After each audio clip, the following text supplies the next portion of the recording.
Hello everyone, my name is Haadi and this is iHaadi. Today we'll talk about the Samsung Galaxy S21 5G and if this phone is worth it in the year 2023. That's the year we're in right now. So this is the phone, the S21 5G, and subscribe to my channel for more updates like this and more videos like this, and comment on the video, tell me what you think about it. Let's get started.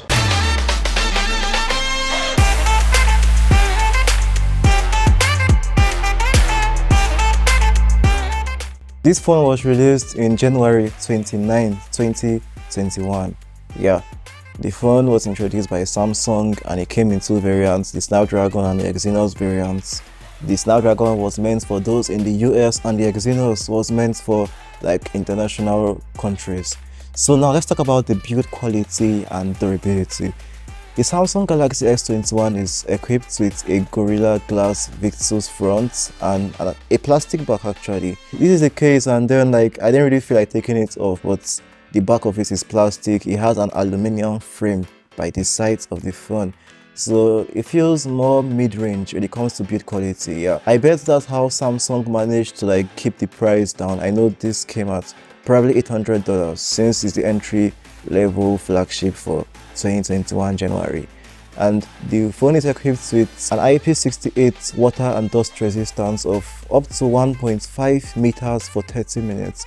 The phone weighs 169 grams, that's for the sub 6 model 5G, and 171 grams for the one with millimeter wave. So I guess the millimeter wave actually makes a difference. Now for the display, this phone is equipped with a 120Hz dynamic AMOLED 2X with HDR support, HDR10 Plus, and 1300 nits peak brightness. I don't really know the exact number for the high brightness mode, but 1300 nits, that's the max it goes when you're in the sunlight. And this phone has 1080 by 2400 pixels at 421 pixels per inch. 421 is actually a good spot. Yeah, I think it's going to solve issues with OLED burn. I think this was the year Samsung actually started taking the whole, excessive pixel stuff. It doesn't really go well in the long run. Yeah, the whole S10 and S9 kind of pixels, they were just too much for the displays we had. Yeah, they were just too much for small displays. So this is a sweet spot actually. And the display also has always on display. Yeah, take note of that. There is always on display on this device. This is how it looks like, I think.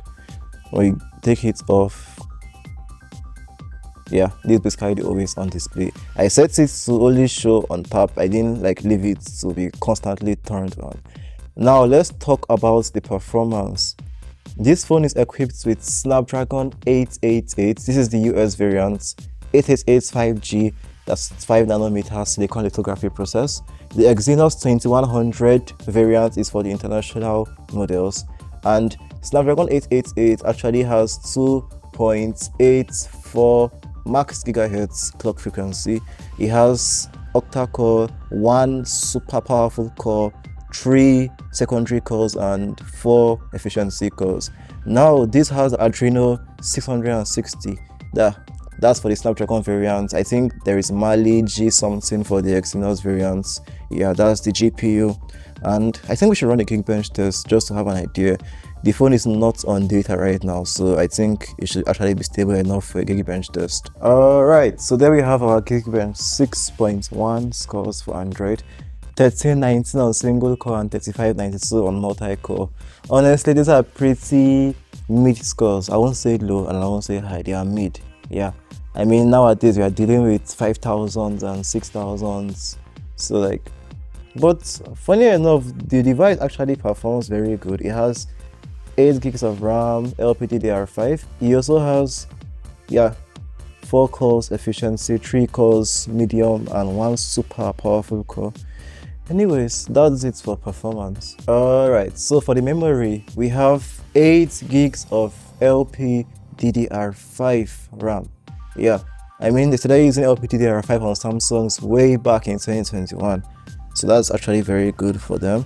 And you can also do RAM plus to add to the RAM. I think the RAM is perfect. 8 gig is a very sweet spot.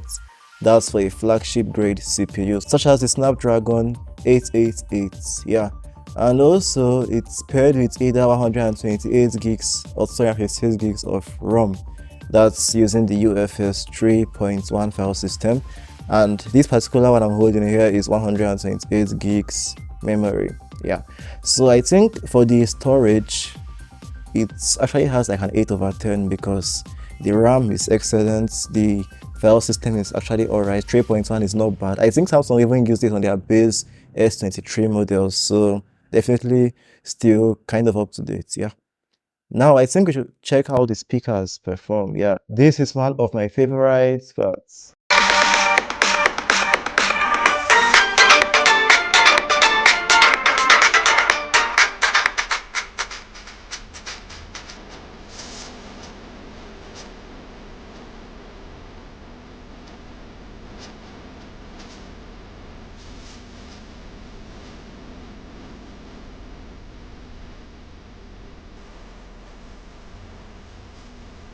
Alright guys, so that's it for the speakers. Let's talk about the cameras. So this has a 12 megapixel wide angle lens, 64 megapixel telephoto, and 12 megapixels ultra wide with 120 degrees field of view. Now the wide and telephoto both have optical image stabilization, or should I say OIS. So images in the sunlight with this phone should look very nice actually. Emphasis on sunlight.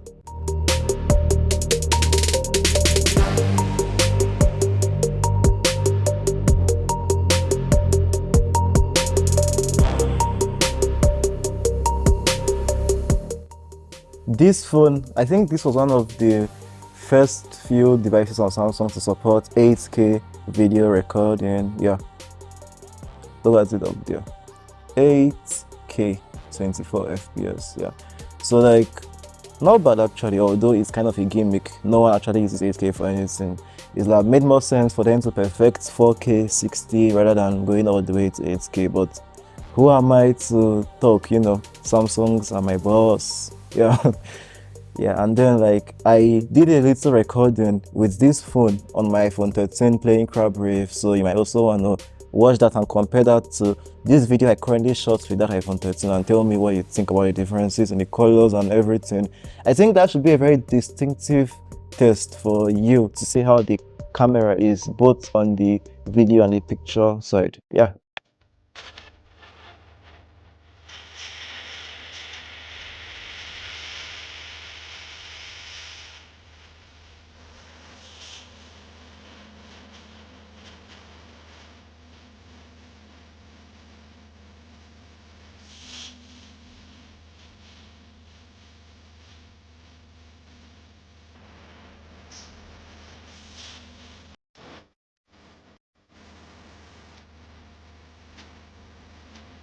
For the network, this phone is equipped with Wi-Fi 6, Bluetooth 5.0, Qualcomm Snapdragon X60 modem with up to 7.5 gigabits per second.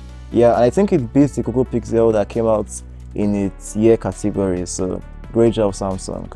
It has actually good network, although the Wi-Fi signal seems to be weaker than, you know, iPhones like iPhone 12, 13. Yeah, it just seems not to grab the Wi-Fi as well as the other devices do. But I think it doesn't really make any much of a big deal. It's something you can live with. It's Wi-Fi 6 anyway, so you're still good to go regardless. Now for the battery, this phone has a 4000 mAh battery with 25 watts wired charging and power share 4.5 watts reverse wireless charging. Yeah, it supports QI wireless charging of up to 15 watts. Yeah, either QI or PM. Is it PM they call it? Yeah. So I think it's not bad for the battery specs. 4000 mAh is alright for this form factor. This 6.1 inches. Don't forget. Yeah, I can't really get more than 4500 like that on the Zenfone. Was it 4500 or 4300? I know the Zenfone has something big for its small form factor.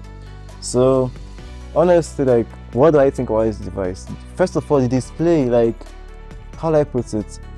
It has the pixels quite alright, but when I compare it against something like an iPhone, I don't know if it's because of the true tone or the warmth of iPhone, you know, the whole P3 color gamut stuff, but then it feels like Samsung relies more on their should I say, pixels than actually taking the extra effort in calibrating the screen properly.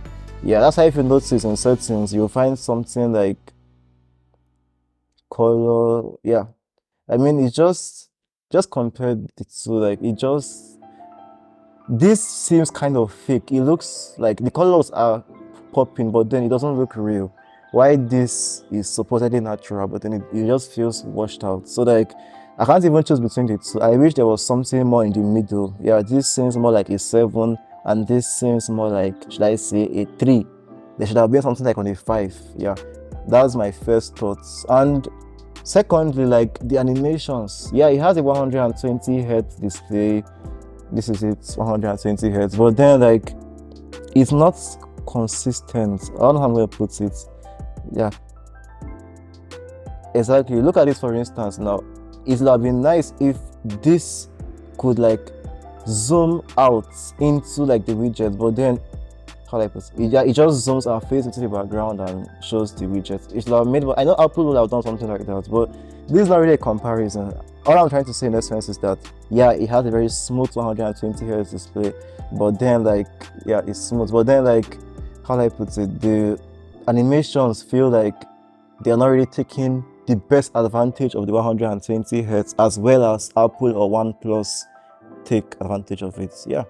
So I think that's it actually. Tell me what you think about this device. But then my original question, is this worth it in 2023? Absolutely, yeah, it is. This phone has LPDDR5. It has at least the newest kind of display Samsung use. It has a very slim bezel for its yeah. Should I use whether should yeah? Slim bezels, bright display, 1300 nits.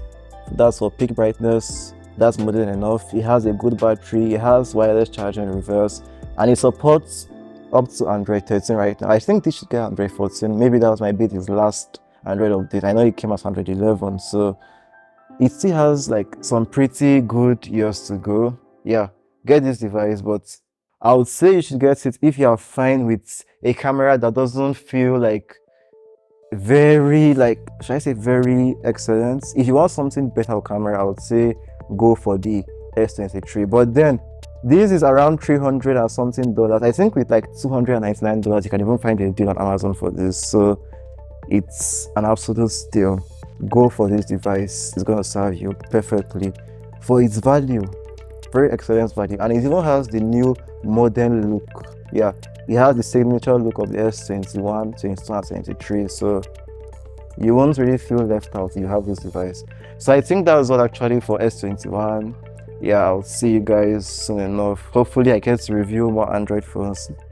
Reviewing Android phones actually isn't bad. Like, it feels more interesting than reviewing iPhones. I mean, iPhones, they all have similar stuff in their operating system, so it's very easy to like predict them, but this is quite interesting. Yeah, I'll see you guys in the next video. Don't forget to subscribe to the channel and give me feedback. Tell me what you think, and if you have the S21, let me know how you find it, and see you guys. Yeah, iHaadi out.